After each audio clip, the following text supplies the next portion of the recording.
They decided I was too expensive to save. That's not a metaphor. That's not bitterness talking. That's a sentence that came out of my own father's mouth, while I was unconscious, breathing through machines, with my heart barely hanging on. Let her go. We're not paying for another surgery. Those words were spoken calmly. No shaking. No tears. Like he was canceling cable, and if one nurse hadn't broken protocol that night, I wouldn't be here telling you this story. My name is Wendy. I'm 29. I'm a registered nurse, and 3 weeks before I woke up in a hospital bed, my father signed a document that legally allowed me to die. But here's the part nobody saw coming. The piece of paper he signed to save money ended up costing him everything. Let me rewind, because none of this started in that hospital room. It started decades earlier with a bill. I was born broken. That's how the cardiologist explained it when I was 4 years old. A hole in my heart. Ventricular septal defect. I don't remember the pain of the surgery. I remember the scar. Straight down my chest like a zipper that never closed properly. The surgery took 11 hours. The medical debt lasted my entire childhood. My mom tried to protect me from it. My dad didn't. The first time he said it out loud, I was 8 years old. I'd asked for new sneakers, because mine leaked when it rained. He didn't even look up from the stack of papers on the kitchen table. Do you know how much you cost this family? I froze.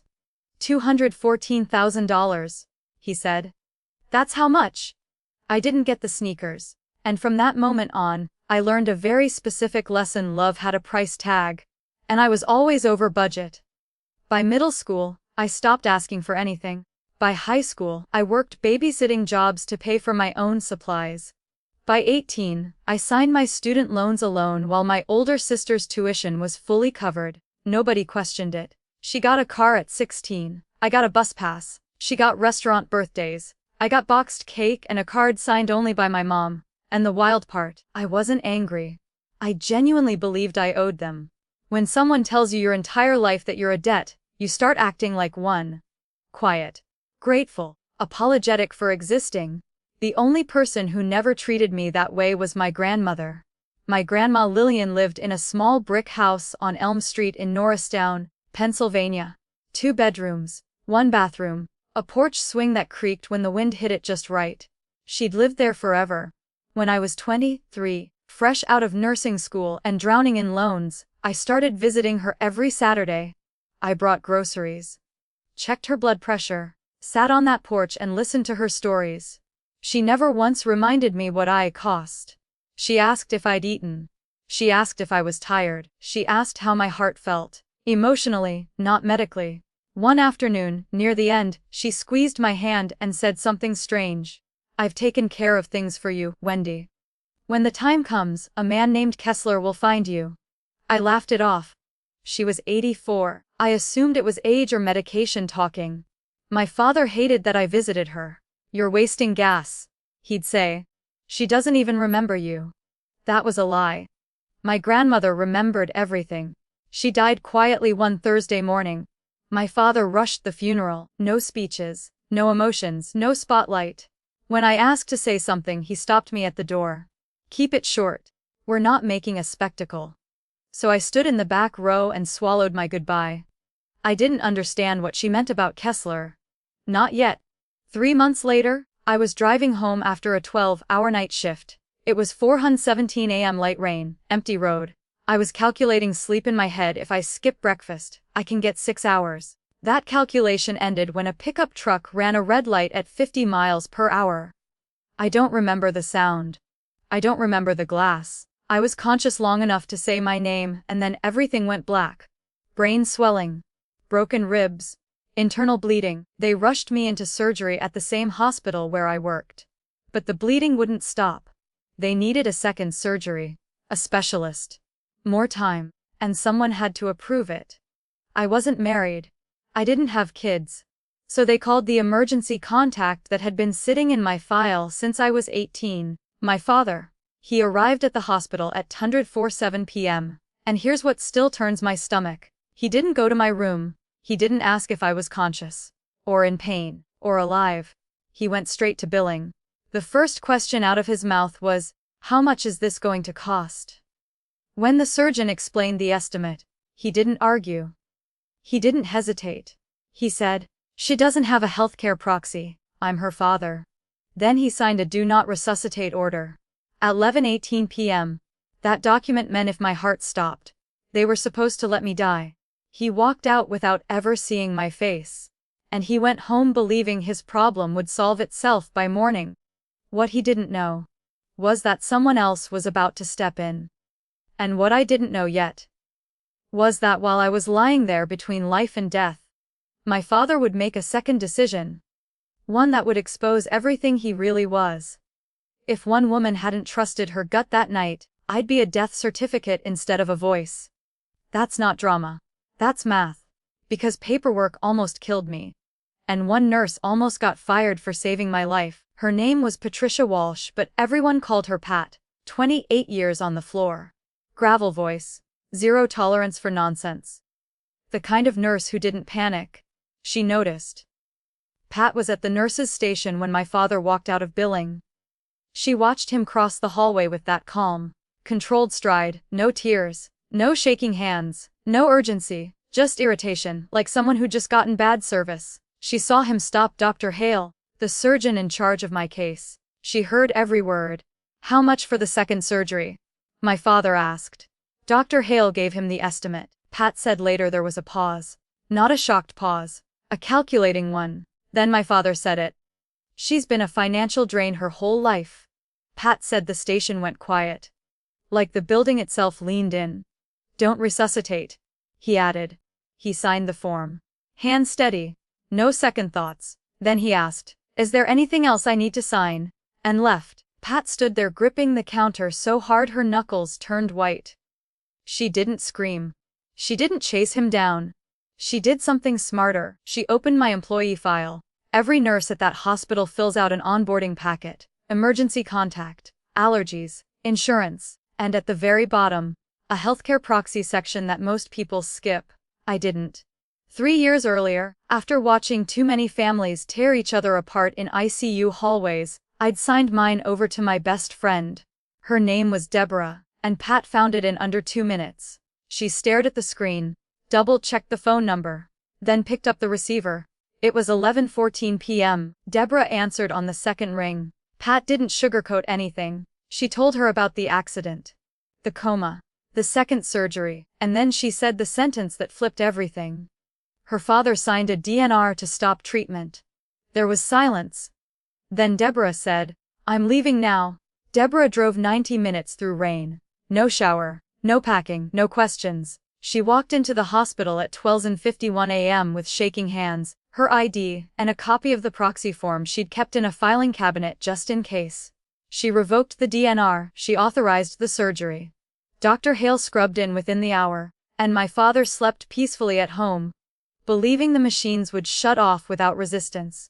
But Pat wasn't done. Before her shift ended, she opened an internal incident report, not emotional, not vague, clinical, precise, time-stamped. She documented every word my father said, every decision, every lie. She filed it, locked her computer, and sat alone in the break room for 20 minutes, trying not to cry. I didn't wake up that night, or the next, or the next. I woke up 3 weeks later. The first thing I noticed was the light. That awful hospital light. Too white, too flat, too honest. My throat felt like sandpaper. My ribs screamed when I breathed. And the first face I saw wasn't my father's. It was Pat's. She didn't rush, didn't fake cheer. She pulled up a chair and took my hand. "You're safe," she said. "But there are things you need to know." I barely had a voice. "How long?" 3 weeks. "And my dad?" Pat didn't answer that yet. She waited. My father came in later that afternoon, at exactly 20:17 p.m. He stood in the doorway for a moment, scanning the room. I watched his face. I'd seen thousands of families in ICU rooms. I knew the difference between fear and relief at not being caught. Then his expression rearranged itself. Tears. Trembling lip. "Oscar-worthy. Oh, sweetheart," he said, grabbing my hand. "We were so scared." I said nothing, because something in me had already shifted. 2 days later, when the hallway was quiet, Pat closed the door. She didn't sit right away. She looked at me like someone choosing words that could change a life. Then she said it. The night of your accident, your father signed a DNR. I stared at the ceiling. He said you were a financial drain, she added softly. I wasn't surprised, I was validated, because suddenly my entire childhood made sense. How am I alive? I asked. You had a proxy? She said. I found it. I nodded slowly. And the DNR? I asked. Revoked. On record. Incident report filed. That's when I asked for my phone. 32 missed calls from my father, 11 from my sister. I didn't call either. I opened my contacts, scrolled, and stopped on a name I hadn't touched in months. Kessler. The man my grandmother mentioned. The phone rang twice. This is Donald Kessler. My name is Wendy? I said. I think my grandmother told you to find me. He paused. I've been trying for 4 months. What he told me next would unravel everything my father thought he owned. But before that, I needed to understand something. My father didn't just try to let me die. While I was unconscious, he made another move, and it was greedier, sloppier, and way more illegal. I thought signing a paper to let me die was the worst thing my father could do. I was wrong. Because while I was unconscious, while machines were breathing for me, while my body was fighting to stay alive, my father decided to take advantage of the one thing I couldn't do. Stop him. Donald Kessler didn't sound surprised when I told him I was calling from a hospital bed. I was informed you'd moved out of state, he said calmly, and that you didn't want to be contacted. I knew immediately whose voice had said that. My father? I replied. Yes, Kessler said. That was him. Here's what my grandmother had done. Quietly, carefully, without telling a soul. 2 years before she died, Lillian walked into Kessler's office alone. She didn't use the family lawyer. She didn't tell my mother. She didn't tell my father. She told Kessler one thing. I want this handled clean. And I don't want my son-in-law anywhere near it. The will was simple. The house on Elm Street, mine. Her savings, mine, no conditions, no shared ownership, no loopholes. It was probated, filed, recorded. 5 months before my accident. Is the house still in my name? I asked. There was a pause on the line. A longer one this time. Let me check the most recent deed activity, Kessler said. I'll call you back within the hour. When the call ended, my room felt smaller. Pat stood by the window pretending to check my monitor. She didn't need to look at me to know something big was coming. The phone rang 53 minutes later. Kessler didn't waste time. The property was transferred out of your name 3 weeks ago. My stomach dropped. To whom? To your father. Gerald Thomas? I swallowed hard. How? A power of attorney, he said. One that bears your signature. I never signed a power of attorney, I said. I know, he replied evenly, because I have the original deed transfer from probate. Signed and notarized by my office. No POA was ever authorized by you. The word hit me like ice water, then it's forged. Yes. And then he added the part that made my chest feel hollow. There's more. A mortgage was recorded 6 days ago, $280,000. I stared at the IV line in my arm, watching the drip. 1, 2, 3. He leveraged the house? I said, less. That money wasn't for my medical bills. I knew that in my bones. I reached for a pen and started writing down everything Kessler said. Dates, amounts, recording numbers. My hand didn't shake.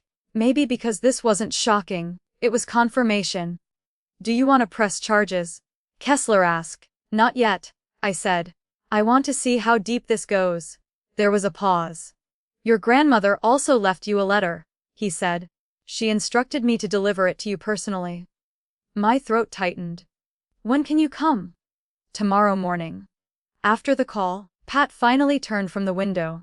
Your father signed the DNR at 11:18 p.m., she said quietly. I wrote that down too. The next day, my father came back with flowers, yellow roses, a container of banana bread my sister had baked. He kissed my forehead like a man who loved me. We're just so grateful, he said. Family sticks together. I smiled. Because at that moment, I understood something important. He thought he was still in control. Kessler arrived the following morning, gray suit, silver glasses, a briefcase that looked older than me. He shook my hand gently and sat beside my bed. She spoke about you often, he said. She wanted you protected. He handed me the envelope. My name was written on the front in my grandmother's handwriting. Inside was one page. Wendy, I know your father will try to take what isn't his. I should have stopped him sooner. The house is yours. The money is yours. Don't let anyone take what I worked my whole life to save for you. Especially him. I cried for the first time since waking up. Not because I was weak, because someone had finally seen me. Kessler laid the documents out neatly. The will, the probate records, the forged transfer, the mortgage lion. You have everything you need, he said. What do you want to do? I didn't hesitate. I want this handled publicly, I said, and I want it done fast. He raised an eyebrow. Why publicly? I looked at the ceiling, then back at him. My father cares more about reputation than truth, I said. So truth is the only thing that will hurt him. 5 days later, I was discharged. My father arrived with a suitcase. You're staying with us, he said. No, I replied. My friend is picking me up. His smile cracked.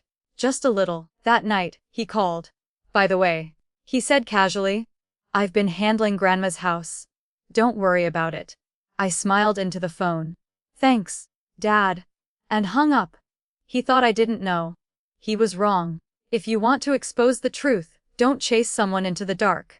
Wait until they step into the light. My father didn't fear hospitals. He didn't fear paperwork. He didn't even fear the law. What he feared was losing the version of himself everyone else believed in, so I chose the one place where his mask mattered most. Church.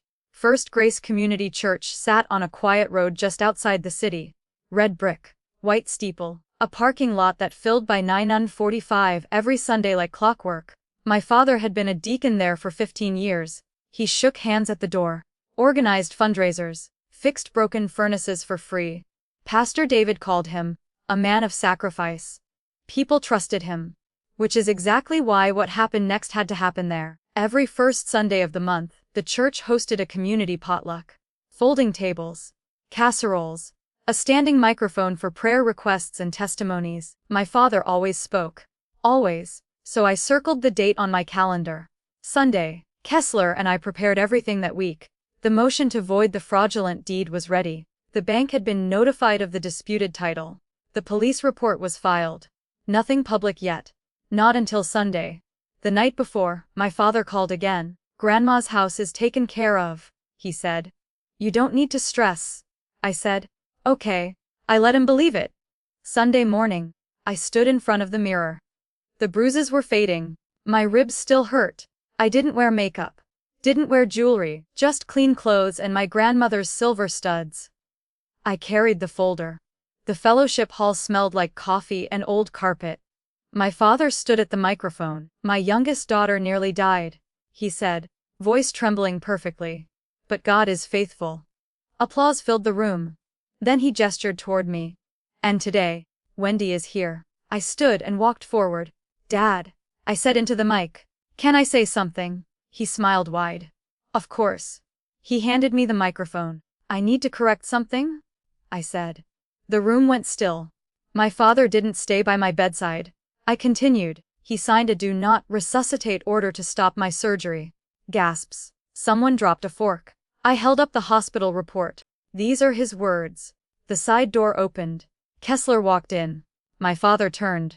And for the first time in my life, I saw fear in his eyes. My grandmother left me her house, I said. He forged my signature to steal it. Kessler raised the will. The notary's seal caught the light. The room erupted in whispers.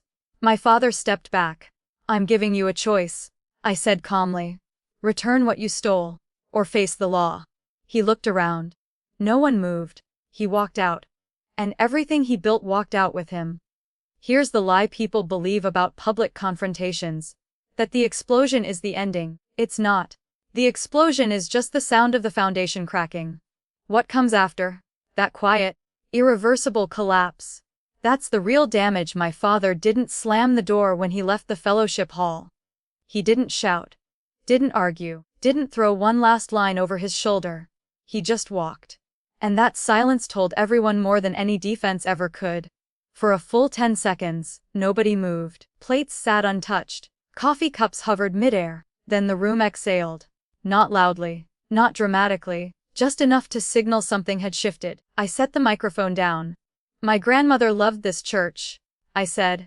She believed truth mattered here. No one argued. 2 women hugged me. A man I'd never spoken to shook my hand. From across the room, I saw Pat, the nurse, standing near the coffee urn. She gave me one firm nod. That nod meant, you did the right thing. By Monday morning, the bank froze the mortgage. Kessler called me at 10:12 a.m. They've flagged the title as fraudulent, he said. The 280,000 my father had already spent. Gone, unrecoverable. His debt now unsecured. At 3:15 p.m., a process server knocked on my father's door. His neighbor watched from the porch across the street. By Tuesday, the police investigation was formal. The notary who stamped the forged document hired an attorney and started cooperating immediately. My father was alone. The church board met that evening. Unanimous vote. He was asked to step down as deacon. Effective immediately. Robert Dill called him personally. He didn't fight it. Robert told someone later, he didn't even show up. Then the calls started. Plumbing clients canceling. Longtime customers going another direction. One text read, "Don't come back to my house. Reputation is currency." And his had just gone bankrupt. He called me that night. "You destroyed me?" he said. His voice was empty. Flat. "No," I replied. "You did that yourself. I just stopped protecting you." He hung up. 3 days later, another discovery surfaced. Kessler found it while reviewing my records. 3 years earlier, my life insurance beneficiary had been changed. From Deborah to my father. My signature was on the form. I never signed it. It hit me all at once. He had planned for every version of my death, just not my survival. My sister called that evening. She was crying hard. The messy, childhood kind of crying. "I knew," she said. "I knew about the DNR. I didn't stop him. I didn't interrupt. I knew about the house too," she continued. "He promised me money if I stayed quiet. I let the silence do its work." "I'm not asking you to forgive me," she said. "I just needed you to know." "You're right," I said calmly. "I'm not ready to forgive you," she sobbed. "But," I added, "I'm not pretending you don't exist either." The line went quiet. She whispered, "Grandma sent me a letter too." "What did it say?" "I love you," she said, "but choose differently." She didn't answer when I asked if she had. The court voided the deed transfer the following Wednesday. The house was officially mine again. Gerald accepted a plea deal. Probation. Full restitution. No jail. If he cooperated, he sold his house. Moved in with his brother. The debt would follow him for years. I went back to work part-time. Pat adjusted my schedule without ceremony. "Welcome back," she said. That was all.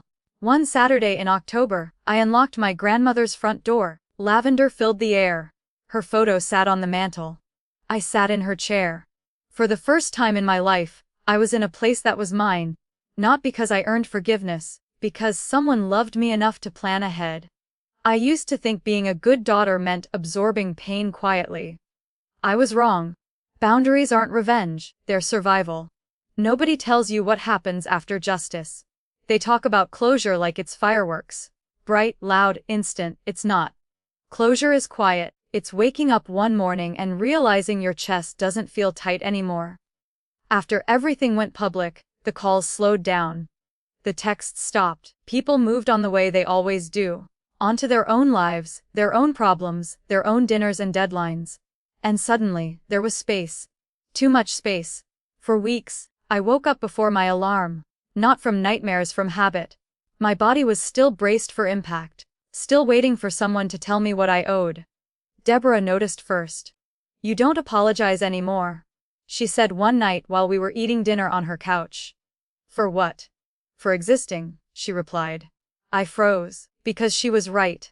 I'd stopped saying sorry when I asked for water. Sorry when I took up space. Sorry when I rested. I didn't even realize I'd been doing it my whole life. Healing didn't come as relief. It came as confusion. If I wasn't the problem anymore, who was I? At work, I moved differently. I noticed the families at the bedside. The ones bargaining, The ones blaming, the ones drowning in guilt. I recognized myself in them. I started sitting longer, explaining more, interrupting doctors when something felt off. Pat watched me one afternoon and said, "You're different. Better or worse? Stronger," she said. I visited my grandmother's house every weekend. I didn't change anything at first. I let the dust settle where it wanted. I sat on the porch swing and listened to the creek. I imagined her there, humming quietly, pretending not to watch me figure things out. One afternoon, I found an old notebook in the kitchen drawer. Recipes, phone numbers, and one page folded differently than the rest. On it, she'd written, "You don't need permission to be whole." I cried. Not because it hurt, but because it finally felt true. My father didn't call again. And for the first time, that absence didn't feel like punishment. It felt like peace. People ask me now if I hate him. I don't. Hate would mean he still lives rent-free in my chest. He doesn't. He's just a man who made choices, and lost the power to hide from them. My sister sends a text every few weeks. Sometimes just, "I hope you're okay?" I don't always reply. Boundaries don't require explanations. The strangest part, I stopped replaying the DNR moment. It no longer defines me. It explains him. But it doesn't own me. One night, sitting alone in the house on Elm Street, I realized something that stopped me cold. For the first time in my life, I wasn't waiting to be forgiven. I was living. There's a lie a lot of us grow up believing. That love is something you earn by suffering quietly. That if someone hurts you long enough, you must deserve it. That loyalty means silence. Even when silence costs you your life. I believed that lie for 29 years. I believed that because my father taught it to me without ever saying it directly. Every reminder of what I cost. Every favor that came with a price. Every time my needs were treated like a burden. He trained me to disappear politely. And I let him. After everything happened, people started saying things like, "You're so strong. I don't know how you did that." I could never stand up to my own parent. They meant it as praise. But strength wasn't what saved me, clarity did. Here's the truth most people don't want to face. Some parents don't love their children as people. They love them as investments. As extensions, as proof of sacrifice. And when the return isn't what they expected, they collect in other ways. Guilt, control, fear. For years, I thought my scar defined me, the surgery, the debt, the apology I carried in my bones. But scars don't mean you owe anyone your future. They mean you survived. I used to think boundaries were cruel. Now I know they're honest. They tell people exactly how close they're allowed to stand. And if someone gets angry when you set one, that tells you everything. The house on Elm Street isn't just a house. It's proof. Proof that someone saw what was happening. Proof that love can be quiet and strategic. Proof that protection doesn't always look like confrontation. It sometimes looks like preparation. My grandmother didn't rescue me loudly. She did it legally. I keep her letter in the kitchen drawer. Not framed. Not hidden. Just where I can reach it when I forget who I am. If you're watching this and feeling that familiar tightness in your chest, the one that says this sounds too close, I want you to hear this clearly. You are not ungrateful for wanting to live. You are not selfish for choosing safety. And you are not disloyal for telling the truth. Some people will never forgive you for breaking the role they assigned you. Let them. Your job isn't to stay small so others feel comfortable. Your job is to stay alive. I didn't expose my father to punish him. I did it to stop punishing myself. And that changed everything. The last thing my father ever tried to take from me wasn't money. It was my life. And the last thing he lost was the power to define me. A year has passed since that Sunday. The world didn't stop spinning. People didn't freeze in place. Life kept moving, quietly, steadily, like it always does, but mine finally felt like it belonged to me. I still work at the hospital. Same halls, same lights. But I walk them differently now. When I see families standing at the edge of impossible decisions, I slow down. I explain. I advocate. Because I know what happens when no one does. The house on Elm Street is brighter now. I painted the walls a soft warm white. Planted rosemary in the garden where my grandmother once knelt. The porch swing still creaks. I kept it that way, Sometimes people ask if I regret what I did, if I wish I'd handled it more quietly, more privately. No. Because silence almost killed me. I don't know where my father is now. I don't look him up. I don't ask. Healing isn't curiosity, it's release. My sister and I speak occasionally. Not often, not deeply. But honestly, that's enough for now. I used to think survival meant endurance. White, knuckling through pain. Absorbing damage with a smile. I was wrong. Survival is knowing when to stop absorbing. My grandmother never raised her voice. She never fought him. She simply made sure that when the moment came, I'd have a choice. And that choice saved my life. If there's one thing I want you to take from this story, it's this. You do not owe anyone your silence. You do not owe anyone your suffering. And you do not owe anyone your life, no matter who they are. Love that requires you to disappear is not love. It's control. I didn't walk out of that hospital angry. I walked out awake. And I've been living ever since. If this story reached you, if it mirrored something you've lived, or something you're still surviving, tell me in the comments. What boundary changed your life? And if you stayed with me until the end, thank you for listening. I'll see you in the next story.